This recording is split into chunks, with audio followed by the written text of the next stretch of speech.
Continue کروں تھوڑا سا 8ویں امام کا ایک تعارف اس حوالے سے کہ جس وقت ہم 12 اماموں کے حالات پہ نظر ڈالتے ہیں، 14 معصوم میں نے نہیں کہا، 12 امام، تو ہمارے 8ویں امام کے حالات میں بہت زیادہ ہم کو سملیرٹی نظر آتی ہے مولا علی سے۔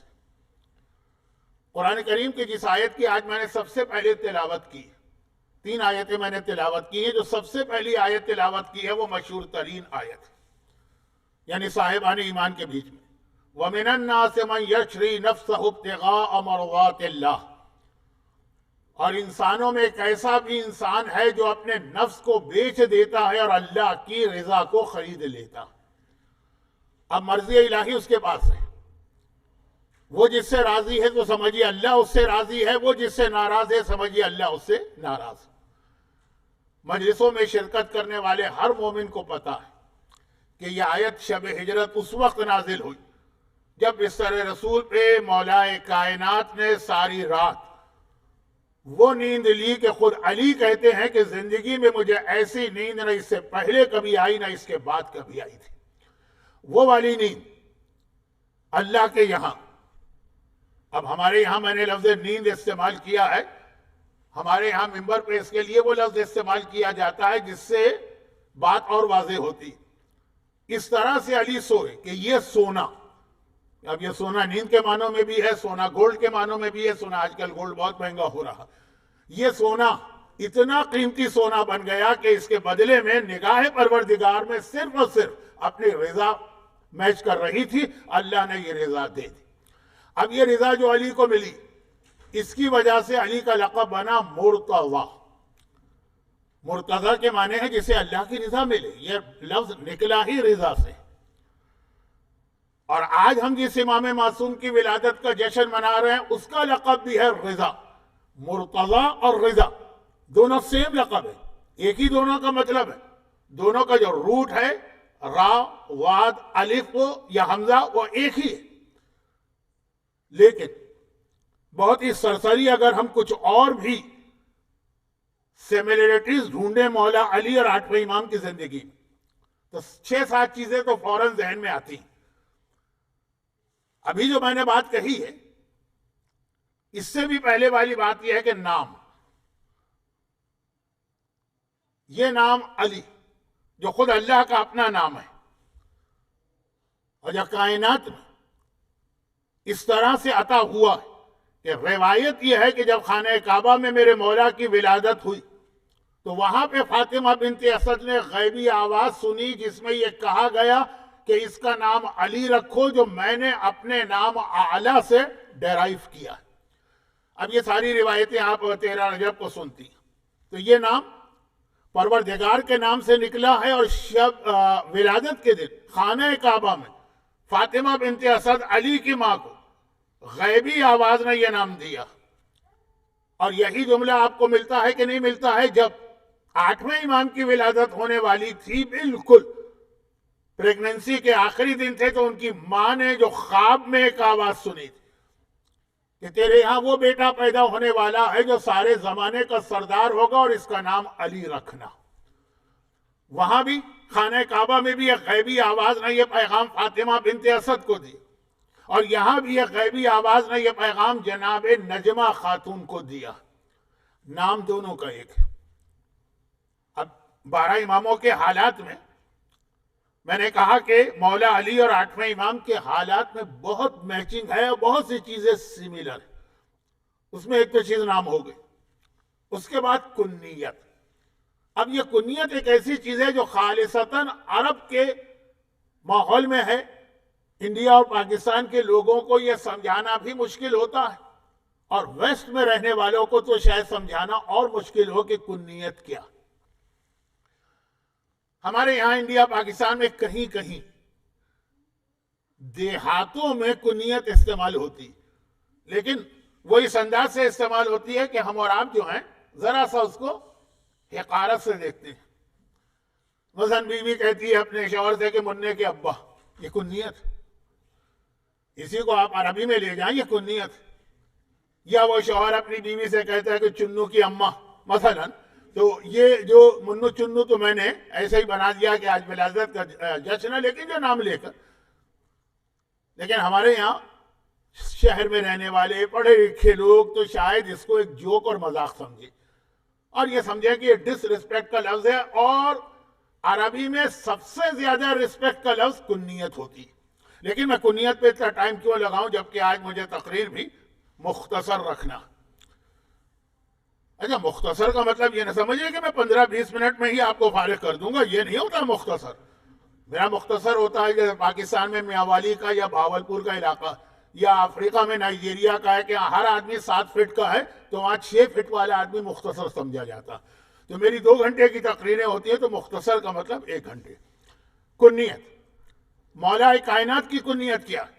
اور پھر میں بتا دوں کہ عرب میں جب آپ کسی کو عزت دیں گے تو کنیت سے اس کو مخاطب کریں گے، نام سے نہیں۔ مولا کی کنیت ہے ابو الحسن، چنانچہ آپ کو تاریخی واقعات میں ہر جگہ ابو الحسن ملے گا۔ ہمارے یہاں پڑھ دیا جاتا ہے ترجمے کی وجہ سے کہ پہلے خلیفہ نے کہا اے علی آپ نے کیا فیصلہ کر دیا، کتاب میں اے علی نہیں لکھا ہوگا، کتاب میں ہوگا اے ابو الحسن آپ نے کیا فیصلہ کیا۔ اسی طریقے سے چھٹے امام کی کنیت ابو عبداللہ، لیکن ابو الحسن یا مولا علی کی کنیت ہے یا 8ویں امام کی۔ 8ویں امام کی کنیت بھی ابو الحسن۔ اچھا، یہ میں واضح کر دوں کہ جیسے علی کچھ اور اماموں کا بھی نام ہے، اسی طرح ابو الحسن کی کنیت بھی کچھ اور اماموں کی،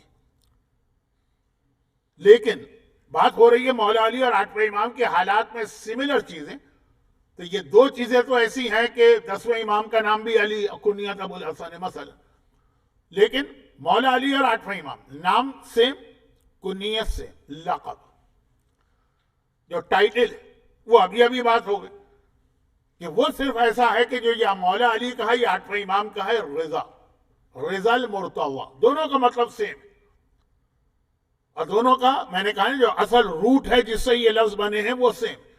تو یا مولا علی کا لقب مرتضی ہے یا 8ویں امام کا لقب رضا۔ اور اس کے حوالے سے پھر راوی کے سوالات بھی ہیں، لیکن وہ پڑھنے کا وقت نہیں کہ راوی نے یہ سوال کیا تھا 10ویں امام سے کہ یہ آپ کے دادا کا لقب رضا ہے جس سے اللہ راضی ہوا تو اللہ ہر امام سے راضی ہے، تو بہت انٹرسٹنگ جواب دیا، لیکن وہ کسی اور موقع پر آپ سن لیجئے گا۔ یہ 3 چیزیں تو سملر ہو گئی جس کا تعلق نام، لقب، کنیت سے ہے۔ اس کے بعد میں سرسری بات کر رہا ہوں، تفصیل سے نہیں۔ معصومین کا ایک معجزہ ہے، اور یہ وہ معجزہ ہے کہ جو حضرت ابراہیم کے زمانے سے اس طرح شروع ہوا۔ یہاں پہ مجھے پھر ایک بار حج سے کنیکشن مل رہا ہے، لیکن میں حج کی طرف جا نہیں رہا ہوں۔ جو لوگ حج پہ جا چکے ہیں یا عمرے پہ جا چکے ہیں ان کو تو اچھی طریقے سے یاد ہوگا کہ خانہ کعبہ کے دروازے کے بالکل سامنے 13 میٹر کے فاصلے پر ایک پتھر رکھا ہے جس پہ حضرت ابراہیم کے پیر کے نشان ہیں، اور جس کو مقام ابراہیم کہتے ہیں۔ یہ وہ پتھر ہے جو جنت سے آیا تھا حضرت آدم کے ساتھ، اور میں اکثر ایک بات کہتا ہوں، جب حضرت آدم کو جنت سے اس دنیا میں بھیجا گیا تو ان کے ساتھ 2 پتھر بھی بھیجے گئے۔ ایک پتھر ہمارے ہاں بہت مشہور ہے، حجر اسود، جس کا قرآن میں کہیں ذکر نہیں۔ میں یہ نہیں کہہ رہا ہوں کہ نعوذ باللہ یہ غلط چیز ہے، میں کہہ رہا ہوں قرآن میں ذکر نہیں ہے، لیکن بچہ جانتا ہے حجر اسود۔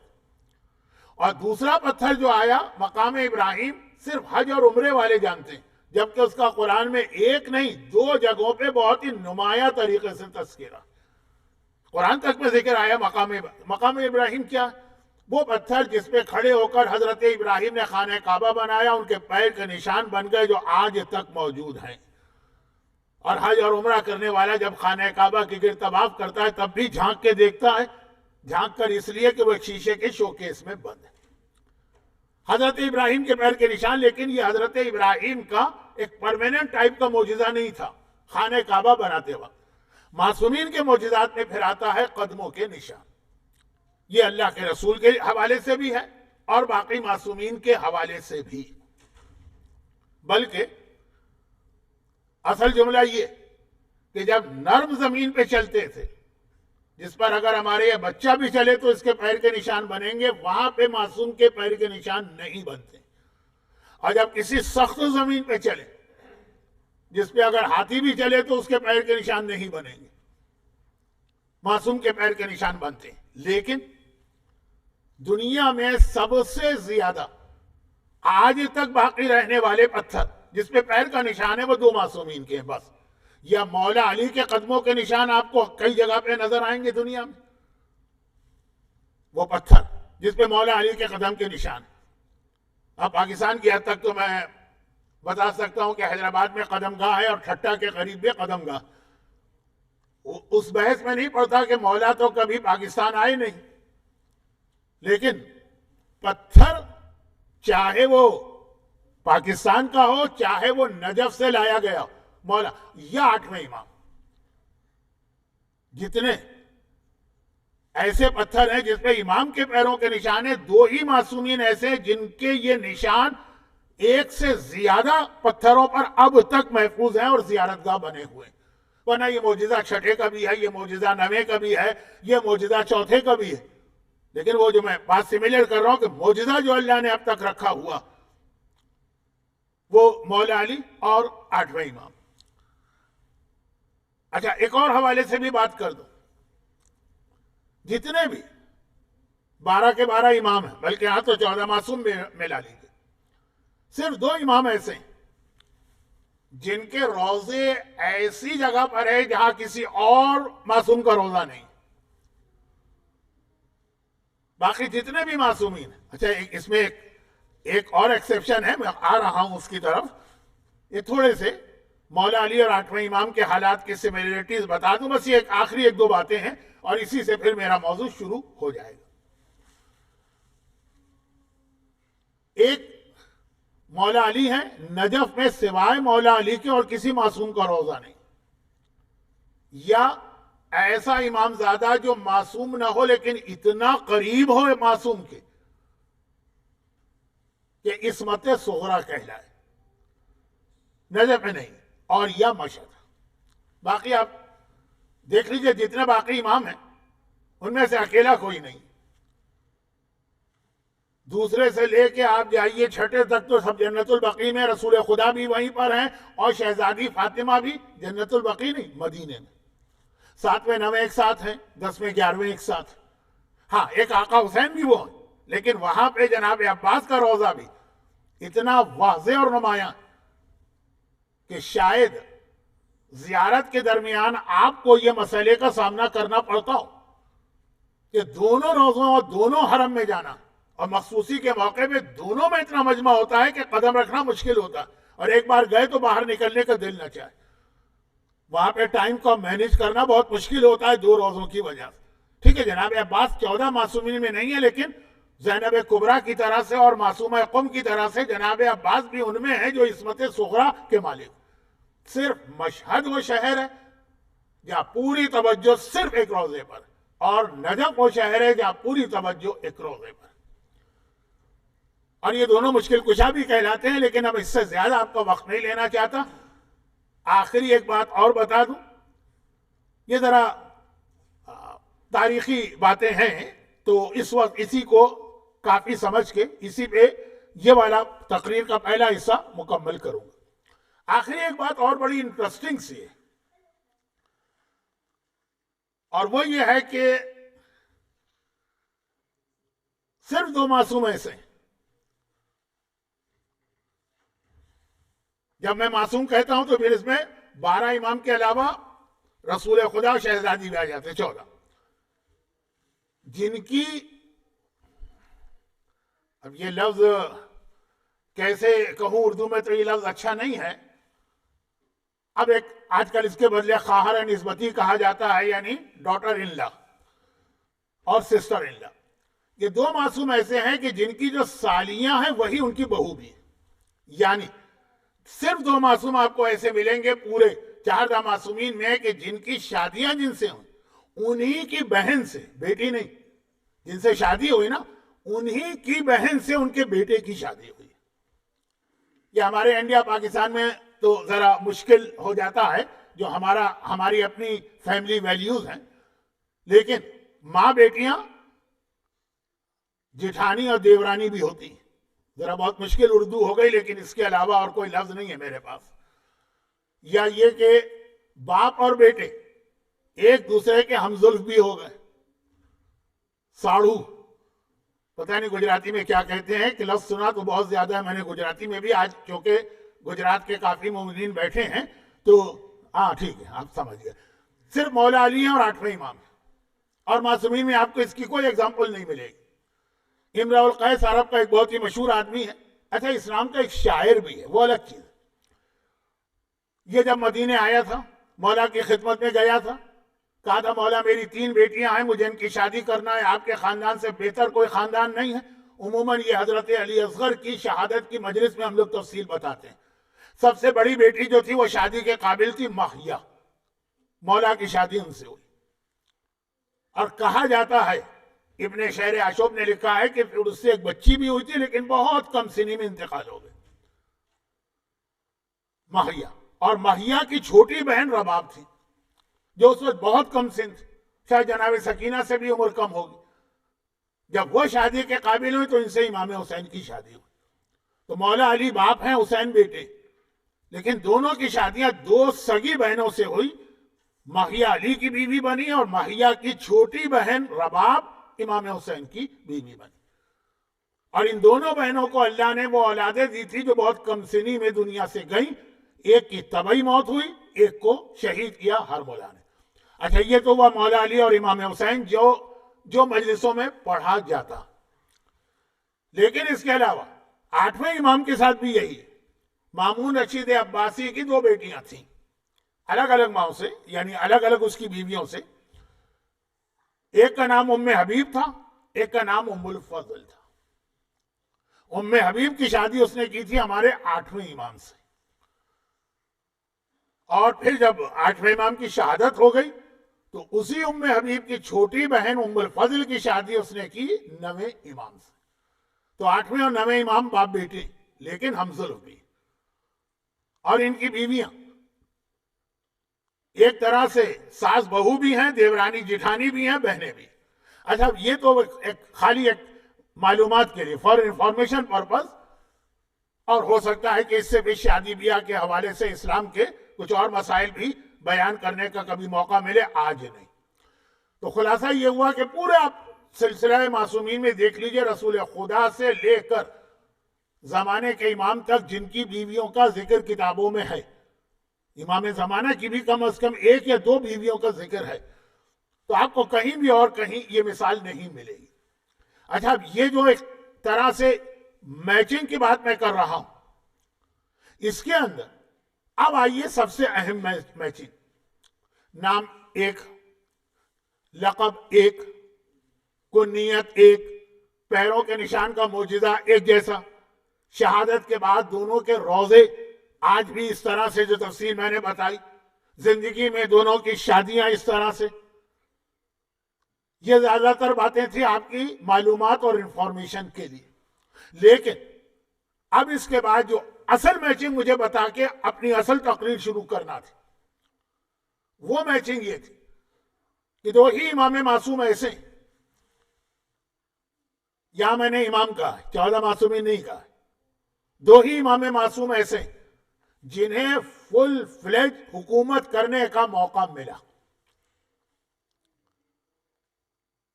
ویسے تو ولایت اللہ نے اہل بیت ہی کے لیے رکھی، حق انہی کا تھا، لیکن انہیں حق نہیں دیا گیا. صرف 2 معصوم امام ایسے جن کو کچھ عرصے کے لیے اپنا یہ حق ملا، انہوں نے فل فلیج حکومت کی. ایک مولا علی اور ایک 8ویں امام. امام حسن کو 6 مہینے ملے اپنے بابا کے بعد، لیکن وہ پورے کے پورے 6 مہینے ایسے تھے کہ حکومت اسٹیبلش نہیں ہو سکی. معاویہ کی شکل میں اسلام کا سب سے بڑا دشمن، یا سب سے بڑے تو خیر کوئی اور ہیں، انہی کا لگایا ہوا پودا. وہ امام حسن 6 مہینے مسلسل ان جنگوں میں رہے جس کی تفصیل آپ حضرات مجلسوں میں سنتے بھی ہیں. اور امام حسن کے اوپر جو ایران نے ایک بہت اچھی سیریل بنائی ہے، کچھ مختار نامے میں بھی اس کا تذکرہ ہے، وہاں آپ دیکھتے رہتے ہیں۔ تو اسٹیبلش گورنمنٹ وہ یا مولا علی کی ہے یا آٹھویں امام کی ہے۔ ٹھیک ہے، آٹھویں امام کو خلیفہ نہیں کہا گیا، ولی عہد کہا گیا، لیکن مامون نے پہلے تو خلیفہ ہی بنایا، اور جب امام نے بڑی سختی سے انکار کیا تو اس طرح کا ولی عہد بنایا کہ فل فلیج اختیارات آٹھویں امام کے پاس سے۔ چنانچہ اس زمانے کی جو کرنسی تھی اس پر بھی جہاں صرف خلیفہ کا نام لکھا جاتا، آٹھویں امام کا نام اس نے لکھا کہ وہ ان کو بالکل اسٹیبلش خلیفہ شو کرنا چاہ رہا۔ تو یہ دو امام ایسے جن کو حکومت ملی۔ اور اب یہ والی میچنگ بہت اہم ہے، یہ میرا جو ٹاپک اناؤنس ہے نا اس کا دوسرا حصہ، امام رضا، امام زمانہ اور علم فقہ۔ امام زمانہ دو کو ملی حکومت، اور دونوں کو اس طرح حکومت ملی کہ دونوں منع کر رہے ہیں کہ تمہاری دی ہوئی حکومت ہم کو نہیں چاہیے، اللہ نے جو ہمیں حق ولایت دیا وہی ہمارے لیے کافی۔ اور لوگ ہاتھ جوڑ کے، پیر پکڑ کے، ریکویسٹ کر کے، پریشر ڈال کے یہ کہہ رہے کہ نہیں اب ہمیں حکومت چاہیے تو آپ ہی کی چاہیے اور کسی کی حکومت قبول نہیں۔ جس طرح مولا علی کو چوتھے درجے پہ آ کے خلافت ملی تو کس طرح ملی؟ علی تیار نہیں ہے قبول کرنے پہ، علی منع کر رہے ہیں، علی رد کر رہے ہیں۔ اور جب وہ سارے واقعات جن کو بیان کرنا مقصد نہیں ہے کہ آج آٹھویں امام کا تذکرہ کرنا، یہ آٹھویں امام ہی کا تذکرہ ہے، لیکن باقی تقریر میں بھی آٹھویں کا تذکرہ کرنا ہے، جب کسی طرح سے تیار نہیں۔ کون تیار نہیں ہوئے؟ وہ لوگ کہ نہیں ہمیں تو بس آپ ہی چاہیے۔ تب بھی مولا علی کی کنڈیشن یہ تھی کہ پھر یہ فیصلہ کسی باغ میں، کسی کوٹری میں، کسی میدان میں، کسی سقیفے میں نہیں ہوگا، یہ فیصلہ ہوگا روز روشن میں، مجمع عام میں۔ اور بالکل یہی ہسٹری ریپیٹ ہوئی آٹھویں امام کے زمانے میں۔ مامون ریکویسٹ کر رہا ہے، مامون پریشر ڈال رہا ہے، مامون تھریٹ کر رہا ہے، مامون خط پہ خط بھیج رہا ہے، مامون ڈیلیگیشن پہ ڈیلیگیشن بھیج رہا ہے، اور پھر کہا کم از کم میرے شہر میں آ جائیے، یہاں کی بات ہو جائے گی۔ امام آئے، وہاں آنے کے بعد بھی پریشر ڈالا جا رہا، اور آٹھواں امام کہہ رہا ہے مجھے نہیں چاہیے، مجھے نہیں۔ اور آخر میں جب بہت حالات وہ ہو گئے کہ امام کو یہ قبول کرنا پڑا، تب بھی وہاں شرط تھی کہ یہ بھرے دربار میں، مجمع عام میں، سب کے سامنے فیصلہ ہوگا۔ اچھا، یہ جو حالات سملر ہیں کہ صرف دو امام ایسے ہیں جن کو ایسی حکومت ملی، ایک تیسرا ابھی آنے والا ہے۔ باقی جو چیزیں میں نے سملر بتائیں وہ آنے والے امام میں بھی نہیں، یعنی ان کا نام علی سے الگ ہے، ان کا لقب علی سے الگ ہے، ان کی کنیت علی سے الگ ہے، لیکن یہ والی جو چیز ہے نا، یہ پھر امام زمانے میں بھی ہے کہ ان کو پوری دنیا میں حکومت ملے گی۔ اب یہاں آ کے ایک چیز پہ توجہ دیجیے، وہی لوگ جو اتنا پریشر ڈال کر اور مجبور کر کے، اب یہ لفظ مجبور تو میں محاورے کی وجہ سے کہہ رہا ہوں، ورنہ امام معصوم کبھی مجبور نہیں ہوتا ہے، مولا علی کی خلافت، ریکویسٹ، ہاتھ جوڑنا، پیر پکڑنا، کچھ عرصے کے بعد یہی لوگ علی کے اگینسٹ ہو گئے۔ آٹھواں امام پریشر ڈال کر، ہاتھ جوڑ کے، پیر پکڑ کے، خط پہ خط بھیج کے، اپنے شہر بلا کے، جس طرح مامون نے آٹھویں امام کو حکومت دی، 2 ہی سال کے اندر یہ آٹھویں امام کے اگینسٹ ایسا ہوا کہ زہر دے دی۔ 2 امام صرف ایسے ہیں، باقی 12 اماموں میں سے سب کو دیکھ ڈالی، 12 نہیں 11 میں سے۔ یہ کہیں آپ کو سملیرٹی نہیں ملے گی کہ لوگ خود سے آ رہے ہیں، درخواست کر کے خلیفہ بنا رہے ہیں اور بعد میں انہی کے خلاف ہو رہے ہیں۔ ہاں، اب ایک امام باقی ہے جس کے ساتھ آدھی بات تو ہم کو پتا ہے کہ لوگ امام زمانہ کو ڈھونڈیں گے آخری زمانے میں کہ ان کو اپنا حکمران بنانا ہے، دنیا مہدی کی تلاش میں نکلے گی، یہ روایتوں میں ہے۔ کیا کروں، اتنے بڑے بڑے موضوعات ہیں کہ میں کسی کا حق ادا نہیں کر پاؤں گا اگر میں سب کی طرف چلا گیا۔ امام زمانہ ایسے نہیں ظاہر ہوں گے، دنیا ڈھونڈ رہی ہوگی، دنیا تڑپ رہی ہوگی، دنیا کہہ رہی ہوگی کہ ہمیں ایک مہدی وقت چاہیے۔ پھر ان کے ساتھ بھی وہی ہوگا جو ان کے دونوں بزرگوں کے ساتھ ہوا، علی کو درخواست کر کے لائے، علی کے دشمن ہو گئے، علی کے مخالف ہو گئے۔ اچھا، جو شروع سے دشمن تھے ان کی دشمنی تو سمجھ میں آتی، جو اس وقت آ کے علی والے بن گئے تھے، آٹھویں امام کو درخواست کر کے کس طرح سے لے کے آیا، پھر دشمن بن گیا۔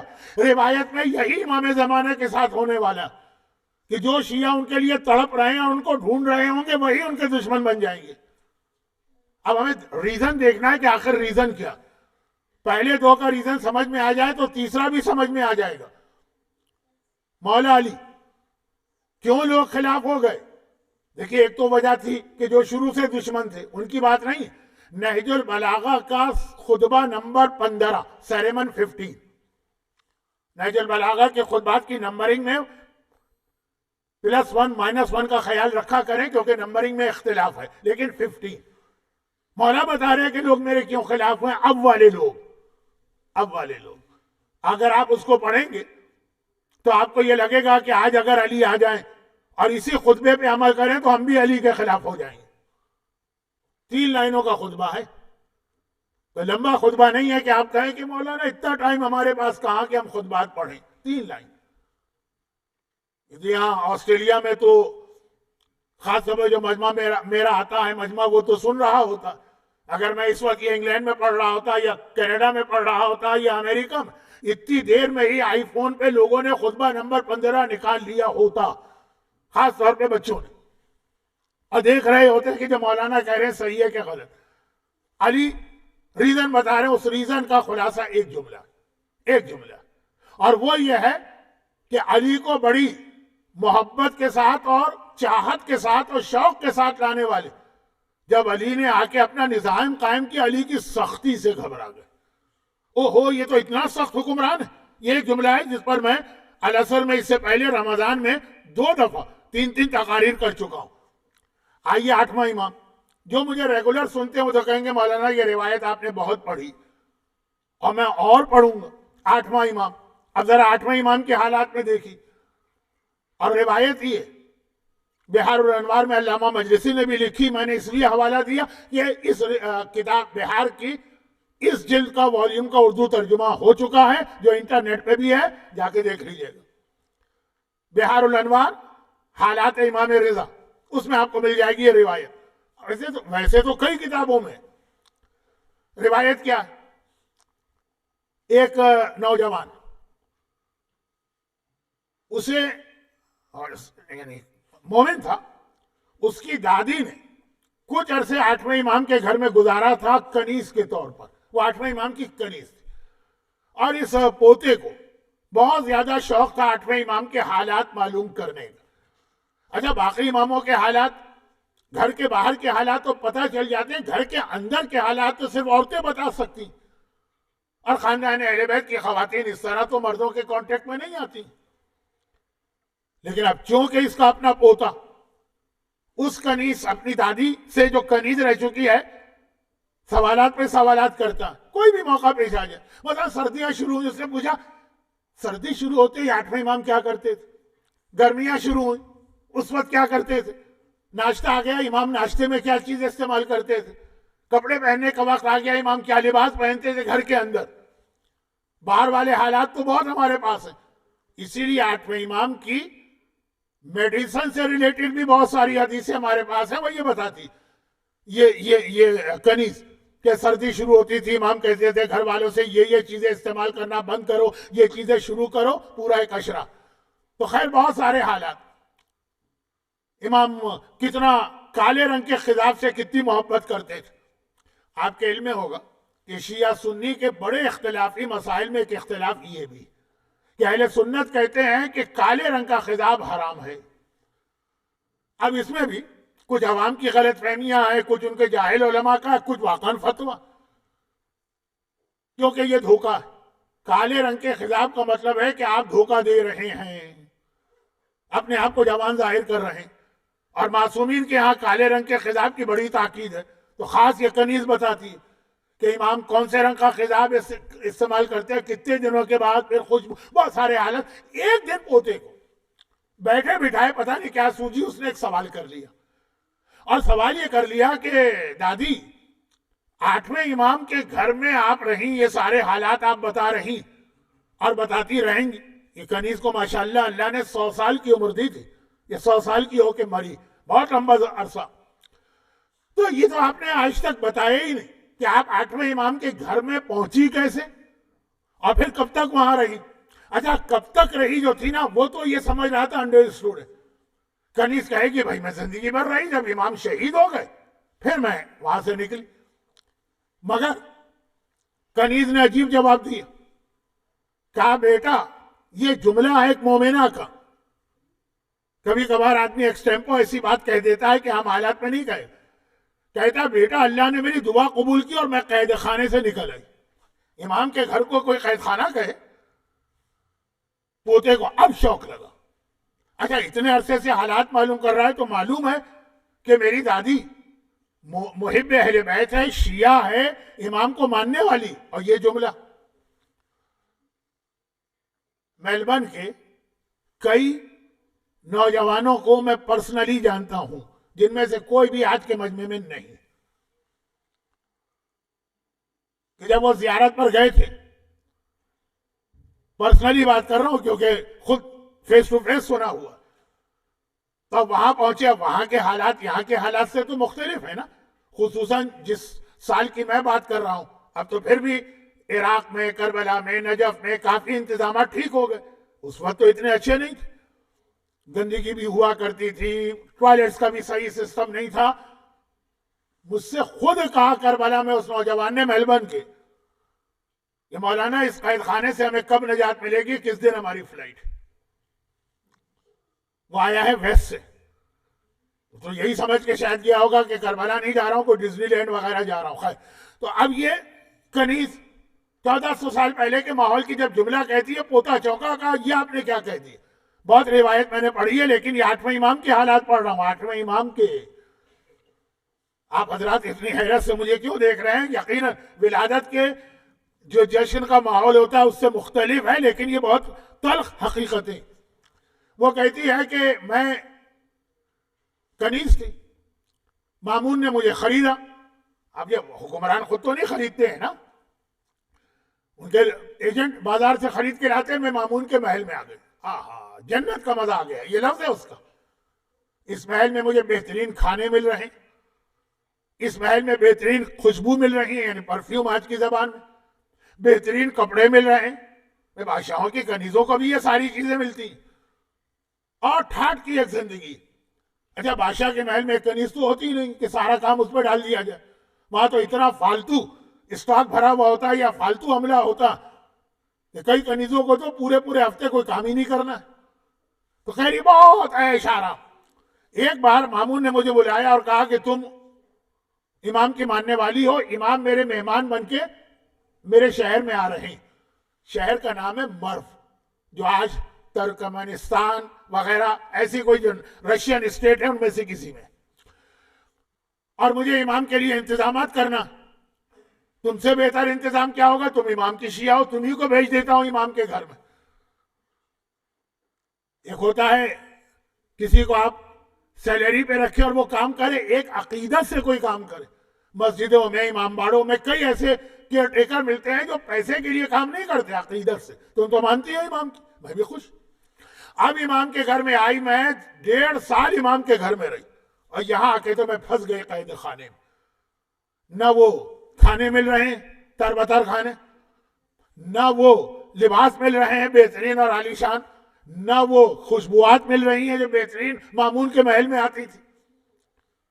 فاقے نہیں ہوتے تھے، ظلم نہیں ہوتا تھا، لیکن سادہ زندگی جو ایک امام معصوم کی آپ بار بار دہراتے، مولا علی کی جیسی، مولا علی کی زندگی، مولا علی کی زندگی، وہ سادہ زندگی محل سے آنے والی کو کہاں پسند آئے. چنانچہ کہتی ہے کہ ساری چیزیں پھر بھی میں برداشت کر رہی تھی، ایک چیز برداشت نہیں ہوتی تھی. امام کے گھر میں ایک مرد تھا اور ایک عورت، غلام اور کنیز، جن کی ایک ہی ڈیوٹی. ہر نماز کے وقت گھر کی ساری عورتوں کو وہ عورت نماز کے لیے تیار کرتی تھی کہ جاؤ جا کے نماز پڑھو. قرآن کریم کی ایک آیت تو ہر ایک کے ہاتھ میں امرت دھارے کی طرح ہے. مومنین کو اور کوئی قرآن یاد ہو کہ یاد نہ ہو، یہ آیت ہر ایک کو یاد.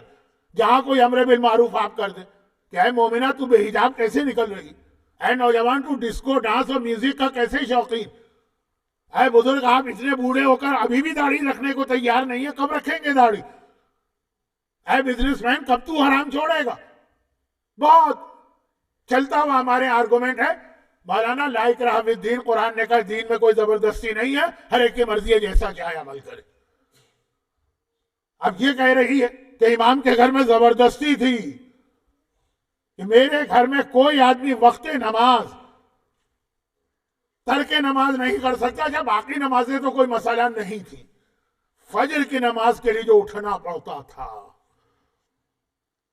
پرانا زمانہ ہے، اتنا وہ گیزر اور ہیٹنگ اور یہ سب انتظام بھی نہیں۔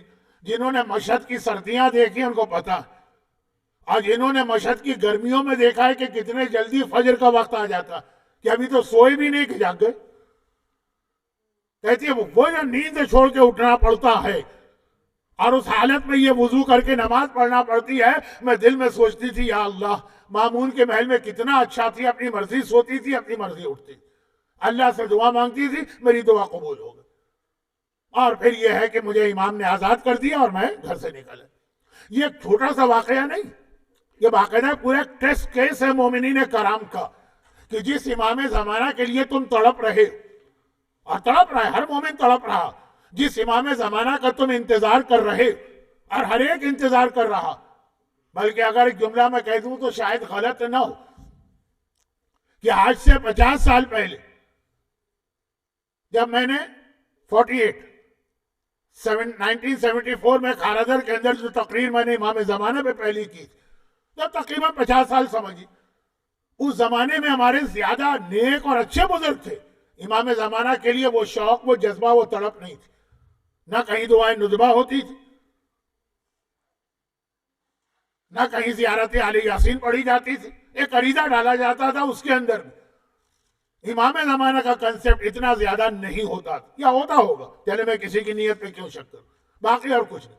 آج امام زمانہ کا ذکر بھی زیادہ، امام زمانہ کے لیے طلب بھی زیادہ، امام زمانہ کا انتظار بھی زیادہ، اور امام زمانہ کے لیے اعمال بھی زیادہ۔ لیکن کیا پتا ہے جس امام زمانہ کا انتظار کر رہے ہیں اس کا گھر وہ کیسا ہوگا؟ جیسے 8ویں امام کا۔ وہ امام زمانہ اپنے بزرگوں سے ہٹ کے گھر نہیں بنائے گا، امام زمانہ کا گھر کیا ہے؟ پوری دنیا۔ پوری دنیا میں امام کی حکومت ہے، تو ایسی دنیا بنے گی، چاہیے آپ کو تو امام کو بلائیے، اگر آپ سے نمازیں نہیں پڑھی جاتی ہیں مت بلائیے امام کو، اگر آپ کی عورتوں سے حجاب نہیں کیا جاتا ہے نہیں بلائیں وہ عورتیں امام کو، ہر جمعے کی صبح دعائیں ندبہ پڑھ لینا، اور باقی پورا ہفتہ ہر وہ کام کرنا جو امام زمانہ کو ناراض کرنے والا بھی ہے اور امام زمانہ کے ظہور میں دیر کرنے والا بھی ہے۔ یہ امام کا جملہ ہے نا کہ ہمارے ظہور میں دیر ہو رہی ہے تمہاری وجہ سے، کیونکہ آج کا موضوع امام زمانہ نہیں ہے، امام رضا۔ امام رضا کے گھر کے اس واقعے، وہ مولا علی کی حکومت، لوگ علی کو بڑی منت سماجت اور ریکویسٹ کر کے لائے، جب علی کا نظام دیکھا وہ برداشت نہیں ہوا، مامون امام 8ویں امام کو بڑی ریکویسٹ کر کے لایا، لیکن جب امام کا سسٹم دیکھا ایک مومنہ سے برداشت نہ ہوا تو وہ تو پھر بھی دشمن امام ہے، اور یہی امام زمانہ کے ساتھ ہوگا۔ تو 8ویں امام نے امام زمانہ کے لیے بہت زیادہ تیاری کرائی، یہ لفظ تو میں نہیں کہتا کہ سب سے زیادہ، لیکن بہت زیادہ۔ اور یہ بھی آپ ذہن میں رکھیے گا کہ دشمن 7ویں امام تک خود اس اپنے زمانے کے امام کے دشمن تھے، 8ویں امام سے دشمنوں کو فکر ہو گئی امام زمانہ کی۔ 8ویں کا مطلب یہ ہے کہ وہ بہت قریب آ گئے، پیغمبر کی حدیث ہر مسلمان کو یاد، خصوصاً حکمرانوں کو، اور ہر ایک کو پتا ہے کہ امام آ کے ظلم کا خاتمہ کریں گے، اور ہر ایک کو پتا ہے کہ ہم ظالم ہیں۔ ان الانسان علی نفسہ بصیرہ ولو القی معاذیرہ، ہر انسان اپنے آپ کو جانتا ہے، یہ دوسری بات ہے پبلک کے سامنے ایکسکیوز کرے۔ حکمرانوں کو پتا ہے کہ ہم ظالم، ہمارا خاتمہ ہوگا، پیغمبر کی بات پہ یقین ہے۔ اور اب جب 8ویں امام آئے او ہوئی تو 8 تک بات پہنچ گئی، اب 8ویں امام زمانہ کو روکنے کی فکر ہے، اسی لیے بیٹیوں کی شادیاں کی جا رہی ہیں کہ چلو کچھ اور نہ صحیح تو جو بیٹا پیدا ہوگا جو امام زمانہ ہوگا وہ ہمارا ہی ہوگا۔ ان کے ذہن میں بھی وہی خیال ہے جو آج بہت سے مومنین کے، بہت سے کیا 95% مومنین کے ذہن میں کیا خیال کہ جب امام زمانہ آئیں گے پوری دنیا کو ان کے گناہوں پہ سزا دیں گے، ہم کو چھوڑ دیں گے، ہم تو امام والے۔ بہت سارے مومنین کا مولا علی کے بارے میں بھی یہی خیال، قیامت کے دن حساب کتاب کس کے ذمے ہے؟ علی کی. مولا علی باقی سارے ظالموں کو اور جو اللہ کے خلاف تھے ان کو سزا دیں گے. ہم آئیں گے کہیں گے اچھا چپکے سے چلے جاؤ تم تو ہمارے شیعہ. اچھا چپکے سے بھی نہیں, باقاعدہ ہاتھ پکڑ کے لے جائیں گے. وہ جو ہمارے ذہن میں کرپشن والا ایک تصور ہے نا کہ ہم کچھ کر لیں جو کہ علی والے ہیں تو وہ ہمیں کوئی سزا نہیں دیں گے. اس دنیا میں سزا دی یا اپنے دشمنوں تک کو چھوڑ دیا. تو یہی تصور مامون اور ہارون کا تھا جو مومن کے دماغ میں آ گیا. ہارون مامون کے دماغ میں کیا تھا؟ اپنی بیٹیاں دیے جاؤ, انہی میں سے تو کسی سے امام پیدا ہوگا, امام زمانہ, وہ جو کہ ہمارا ہوگا, وہ ہر ایک کو سزا دے گا. نانا کو کیا سزا دے گا؟ اور ہم تو ساری سزا ہی نانا کو دیتے ہیں. خیر یہ صرف لکھنؤ والے شاید سمجھے, باقی لوگ نہیں سمجھیں گے. تو خلاصہ یہ کہ ہم تو اس کے نانا ہوں گے, وہ ہمیں تو چھوڑ دے گا. یہ جو مس کنسپٹ تھا کہ نہیں اصول ہوگا, شریعت ہوگی, یہ 8ویں امام نے تیاری شروع کی. اور یہاں پر ہمارے سامنے دو بہت اہم حدیثیں آئیں. ایک حدیث آئی, نہیں دونوں کو حدیث کہیے. ہمارے ہاں حدیث کی تعریف یہ جو امام کہیں وہ بھی حدیث ہے, یہ قول, اور جو امام کریں فعل امام وہ بھی حدیث ہے, اور تقریر امام. امام زمانہ کے حوالے سے یہ کنسپٹ یہ 8ویں امام نے دیا. پوری دنیا کے شیعوں کا ایک رواج رہا, انڈیا اور پاکستان میں پہلے نہیں تھا, وہاں بھی ہو گیا. اور وہ یہ کہ جب امام کا نام آتا تو سر پہ ہاتھ رکھ کے سر جھکاتے ہیں. ہمارے یہاں سر جھکانے کا رواج رہا, سر پہ ہاتھ نہیں رکھتے تھے. اب ہمارے یہاں بھی یہ سلسلہ شروع ہوا. یہ سلسلہ آیا کہاں سے؟ یہ کوئی بزرگوں کا قائم کیا ہوا طریقہ ہے یا کسی امام نے یہ بتایا؟ 8ویں نے بتایا. 8ویں سے پہلے کسی امام نے نہیں بتایا. 8ویں نے پہلی مرتبہ ذکر کیا بار بار امام زمانہ کا, اور جب کبھی ذکر کرتے ہیں سر پہ ہاتھ رکھ کے سر کو جھکاتے ہیں. کیا یہ ایک میسج؟ مولا کے علی کی ایک حدیث سنیے. مولا علی سے کسی نے سوال کیا تھا نماز کے بارے میں کہ مولا یہ جو آپ نماز میں صفوں کا سروے کرتے ہیں اور دیکھتے ہیں کہ لوگ کیسے نماز پڑھ رہے ہیں. اچھا واجب نماز تو علی خود پڑھا رہے ہیں, لیکن امام تو جس طرح سے سامنے دیکھتا ہے اسی طرح پیچھے. لیکن سنت نماز تو امام نہیں پڑھاتا نا, دیکھ رہے ہیں. تو بار بار کہتے ہیں جب رکوع کرو تو اپنی گردن کو جتنا آگے کھینچ کے رکھ سکتے ہو آگے کھینچ کے رکھو. واجبات میں نہیں ہے لیکن مستحبات میں ہے. جیسے امام کے نام پہ سر جھکانا واجب تو نہیں ہے لیکن سنت ہے. تو امام فرماتے ہیں رکوع اس طرح کرو کہ تمہاری کمر بالکل سیدھی ہو. وہ بھی امام ہی کا جملہ, اتنی سیدھی ہو کہ اگر پانی کا قطرہ تمہاری کمر پہ ڈالے تو وہ پھسلنے نہ پائے, ٹھہرا رہے. جن کے لیے ممکن ہے. اب ہم جیسے لوگوں کے لیے جن کا پیٹ اتنا زیادہ ہے ممکن ہی نہیں, اس چکر میں کہیں رکوع نہ چھوٹ جائے. لیکن جس کے لیے ممکن, اور گردن کو آگے کھینچ کے رکھو. پوچھا گیا مولا یہ گردن کھینچنے کا حکم کیوں؟ یہ مولا علی کی حدیث سے 8ویں امام کی حدیث پہ آ کے امام زمانہ پر آتا ہوں. موضوع نہیں بدل رہا ہوں, ایک ہی چیز چل رہی. کہا یہ تمہاری طرف سے اللہ کے لیے ایک میسج ہوتا ہے, باڈی لینگویج والا میسج. کیا ہے خدا؟ دیکھیں پرانے زمانے میں جب کسی کو شہید کیا جاتا تھا نا, معاویہ نے کتوں کو شہید کیا حجر ابن عدی جیسے, تو اس وقت جلاد کہتا ہے گردن کو آگے کھینچو تاکہ تلوار چلانے میں آسانی رہے. کہا یہ پیغام ہے تمہارا اللہ کے لیے کہ اے خدا میں نے اپنی گردن کو اتنا آگے کھینچ لیا کہ گفٹ کر دیا تیری بارگاہ میں, آج میری گردن کٹتی ہے تو کٹ جائے. ہر نماز میں یہ میسج جانا چاہیے. ہم کہتے ہیں ہاں بالکل, یا اللہ گردن کٹتی ہے کٹ جائے لیکن ہم حجاب نہیں کریں گے, وہ زیادہ مشکل چیز ہے. گردن کیا چیز ہے؟ دوسری لے آئیں گے جا کے بازار سے مثلا, یہی تو جواب ہوگا. میوزک کیا مشکل ہے؟ گردن کٹنا کوئی مشکل نہیں. اسپیئر پارٹ تو ملتے ہیں نا آج کل, اور آج کل تو واقعا کاسمیٹک سرجری اتنی ترقی کر گئی ہے کہ ہر چیز کے اسپیئر پارٹ موجود ہے. خیر تو خلاصہ یہ ہے کہ مولا نے کہا یہ میسج ہے ہر نماز میں تمہاری طرف سے. 8واں امام اب اسی میسج کو امام زمانہ سے ملا رہا کہ سر پہ ہاتھ رکھ کے سر جھکاؤ کہ مولا آپ جب آئیں گے میری گردن تو ابھی سے آپ کی خدمت میں حاضر, یہ تحفہ تو ابھی سے لے لیجیے, یعنی آپ کے نام پہ میں مرنے کو تیار. لیکن وہی بات میں نے کہی کہ مرنے کو تیار ہو, جو باقی واجبات و حرام ہے اس سے بچنے کو تیار نہیں. یہ 8ویں امام نے بتایا, مولا علی نے بتایا اللہ کے لیے مومن ہر وقت مرنے کو تیار ہے، دن میں 5 بار. وہ تو 5 نمازیں، رکعتیں کتنی بنیں گی؟ ہر رکعت میں ایک رکوع ہوتا. سنت نمازیں ملا لے تو رکعتیں، وہ تو بہت لمبی بات ہو جائے گی، لیکن آپ میرا مقصد سمجھ رہے ہیں. اور یہ امام زمانہ کے حوالے سے 8ویں امام نے ہم کو ٹریننگ دی کہ ہر وقت اپنی گردن امام کی خدمت میں دینے کو تیار ہو جاؤ. اور اس کا مطلب یہی ہوتا کہ میکسیمم قربانی آپ کے لیے دینے کو تیار ہے، تو یہ منیمم قربانیاں کیا اہمیت رکھتی؟ یہ 8ویں امام نے اپنے عمل سے دکھایا. ہمیں نہیں بتایا کہ اس طرح سے سر پہ ہاتھ رکھ کے سر جھکاؤ.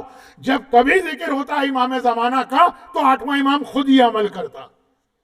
اور حدیث، اب یہ تو ہوا حدیث کی ایک قسم، امام